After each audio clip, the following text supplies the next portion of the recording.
পথে জিহাদ করতে হবে। মারহাবা কোন? জিহাদ মানে কি? অন্যায় যেখানে প্রতিবাদ করতে হবে সেখানে, অন্যায় যেখানে ন্যায় প্রতিষ্ঠা করতে হবে, অন্যায় যেখানে সেই জায়গায় আপনার কোরআনের আইন চালু করতে হবে, এর নাম হলো জিহাদ। মারহাবা কোন? এই জিহাদ করতে গেলে, অন্যায় প্রতিবাদ করতে গেলে পৃথিবীর জমিনে তোমার রক্ত যদি লাগে, সম্পদ লাগতে পারে, সন্তানও লাগতে পারে, তোমার স্ত্রী বিধবা হয়ে যেতে পারে, তোমার মা সন্তান হারা হয়ে যেতে পারে, তুমি পৃথিবীর জমিন থেকে বিলীন হয়ে যেতে পারো। আল্লাহ রাব্বুল আলামিন বলেন বান্দারে, তাহলে আমি কি করব? ফান ওয়া মাই ইয়াকাতিল ফি সাবিলিল্লাহি ফায়াকতাল আও ইয়াগলিব ফাসাওফা নুতিহি আজরান আযীমা। জোরে বলুন আল্লাহু আকবার। আল্লাহ রাব্বুল আলামিন বলেন বান্দারে, এই জিহাদ করতে গেলে পৃথিবীর জমিন থেকে যদি তুমি চলে যাও তাহলে হবা শহীদ। মারহাবা কোন?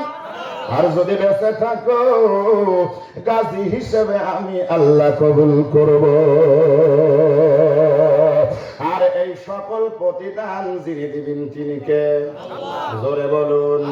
আল্লাহ রাব্বুল আলামিন বলেন বান্দারা, পৃথিবীর জমিনে রক্ত ঝরাবা, গরিবি করে হাত থেকে তুমি যদি মারাও যাও, শহীদি মর্যাদা তুমি পাবা না? পাবা।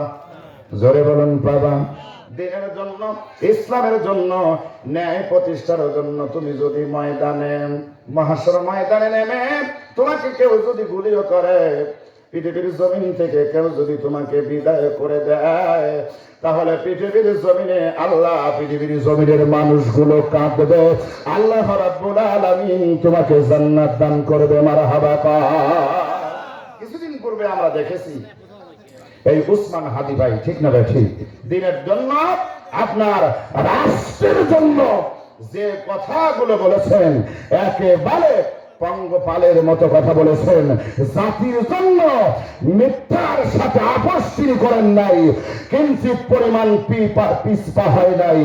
এই মানুষটা যখন মারা গেল বাংলার ইতিহাসে এমনকি জানাজার নজির আর কেউ দেখাতে পারে নাই।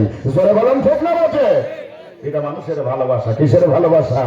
মানুষগুলো এখনো কাঁদতেছে। বাংলাদেশের জমিনে যত ভালো মানুষগুলো আছে সবাই হাত তুলে তার জন্য মোনাজাত করতেছে। আল্লাহ রাসূল বলেছেন, মরার পরে তুমি যদি সার্টিফিকেট দিতে পারো ওই মানুষটি ভালো, বেশওয়াক ওই মানুষটি আল্লাহর জান্নাতে যাবে। জোরে বলুন আল্লাহু আকবার। আমরা দোয়া করব এই উসমান হাদি শরীফ ভাইকে আল্লাহ রাব্বুল আলামিন যেন দিনের জন্য, রাষ্ট্রের জন্য, ইসলামের জন্য কবুল করে নিয়ে আসল বাড়ি জান্নাত দান করেন। জোরে কোন আল্লাহু আকবার।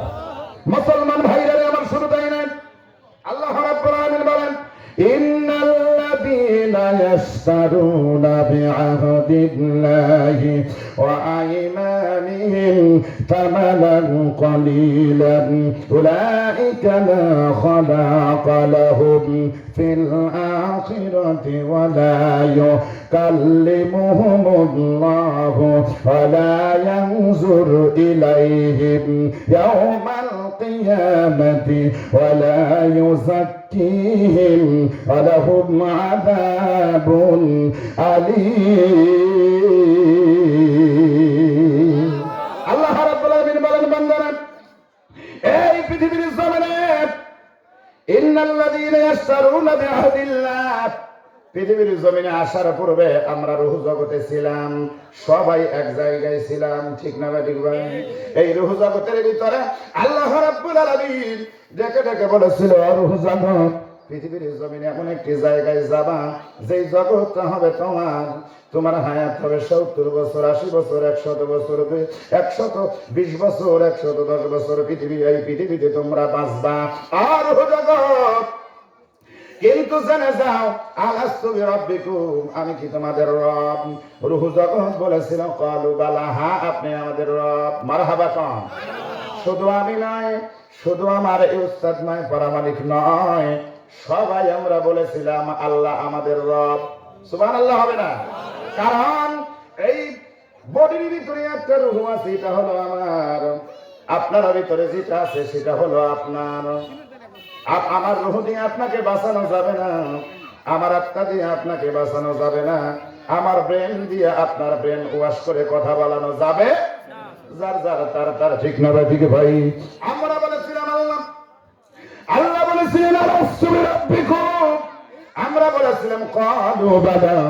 আল্লাহ আপনি আমাদের রব, আপনি আমাদের প্রভু, আপনি আমাদের সৃষ্টিকর্তা। আল্লাহ আপনি আমাদের রব। এই রব মানে করতে গেলে পৃথিবীর জমিনে যত কিছু আছে, আল্লাহর হুকুমের যা কিছু আছে সব কিছু করতে হবে কার? রাজি খুশির জন্য। জোরে বলুন।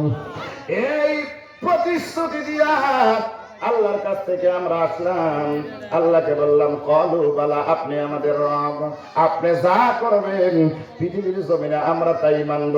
আপনি যেটা নিষেধ করবেন সেটার থেকে বিরত থাকব, আপনি যেটা করতে বলবেন সেইটা আমরা করব।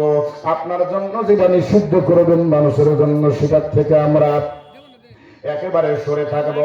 যেটা আমাদের জন্য হালাল করবেন সেইটা আমরা ভক্ষণ করব, যেটা আমাদের জন্য হারাম করবেন সেইটার থেকে আমরা বিরত থাকবো।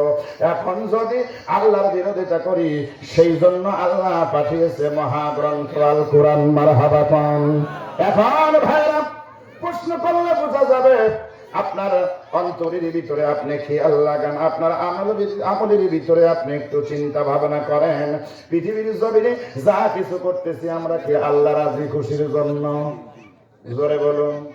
তাহলে 5 ওয়াক্ত নামাজ দিয়ে দিলেন তিনি কে? জোরে বলুন কে? এই নামাজ পৃথিবীর জমিনে যদি আমি না পড়ি, তাহলে কিয়ামতের ময়দানে আল্লাহ যদি ডেকে বলে বান্দা পৃথিবীর জমিনে দৈনন্দিন জীবনে 5 ওয়াক্ত নামাজ তোমার উপরে ফরজ ছিল, বান্দারে এই নামাজটা আমি আল্লাহ তোমার জন্য দিয়েছিলাম। কি জন্য দিয়েছিলাম তুমি কি জানো? এইবার আল্লাহ জানার প্রশ্নের জবাব দিবে, বান্দা শোনো, আমি নবীকে বলে দিয়েছিলাম, কোরআনুল কারীম ঘোষণা করেছেন ইন্না আনজালনাহু ফি লাইলাতিল কদর ওয়া মা আদরাকা মা লাইলাতুল কদর লাইলাতুল কদরি খায়রুম মিন আলফি শাহর। জোরে আল্লাহু আকবার। আল্লাহ রাব্বুল আলামিন বলবেন, বান্দারা এই পৃথিবীর জমিনে যেই নবীর উম্মত তোমরা হইছো, এই নবী তো পৃথিবীর জমিনে আমি একজন পাঠাই নাই, আমি নবী এবং রাসূল পাঠিয়েছি 1,24,000। কথা বলুন তো ভাই, নবী এবং রাসূলের সংখ্যা কত? কথা বলুন কত? 1,24,000। ও বান্দা শোনো, নূহ পয়গম্বর পৃথিবীর জমিনে 950 বছর হায়াত ছিল। জোরে বলুন কত বছর? 950 বছর হায়াত ছিল। নূহ নবী যদি প্রত্যেক দিন, নূহ নবীর উম্মত যারা ছিল প্রত্যেক দিন যদি একটা আমল করত, তাহলে 950 আমল। ঠিক না বাবা ভাই? শুধু তাই নয়, মুসা আলাইহিস সালাম, ঈসা আলাইহিস সালাম, আদম আলাইহিস সালাম, তারা বেঁচেছে 850 বছর, 500 বছর এইরকম হায়াত দিয়ে। সর্বশেষ আমি নবী পাঠাইলাম মাত্র 63 বছর জিন্দেগি, 40 বছরে নবুয়তি। 40 বছরে যখন আমি কোরআনুল কারীম নাযিল করলাম, ইসলামের দাওয়াত দিল হলো 23 বছর। মারহাবা কম। এই 63 বছর জিন্দেগিতে কিয়ামতের ময়দানে কোন মানুষ যদি 63 বছর জিন্দেগিতে একটা করে আমল করে, তাহলে 63 আমল হবে ভাই। ঠিক না? 63 বছর 63,000 আমল হবে, কিন্তু কোনে 9,500 আর কোনে 63,000। এই আমলের ভিতরে কম বেশি আছে না নাই? জোরে বলুন আছে না নাই? আল্লাহ রাব্বুল আলামিন বলেন, বান্দারা আমার নবীকে আমি পৃথিবীর জমিনে একেবারে সর্বশেষ পাঠানোর কারণ, রাসূলকে আমি ভালোবেসেছি, মহব্বত করেছি, কারণ রাসূল হলো আমার বন্ধু আর তোমরা হবা আমার খলিফা। ওয়া ইযা ক্বালা রাব্বুকা লিল মালাইকাতি ইন্নী জাঈলুন ফিল আরদি খলিফা। জোরে বলুন আল্লাহু আকবার। বান্দা শোনো, এই আমল করবার পর কিয়ামতের ময়দানে সকলকে আমি একসাথে উঠাবো। জোরে কোন ভাই? একসাথে না, সব মানুষগুলো একসাথে উঠবে। আদম আলাইহিস সালামের উম্মতেরা উঠবে।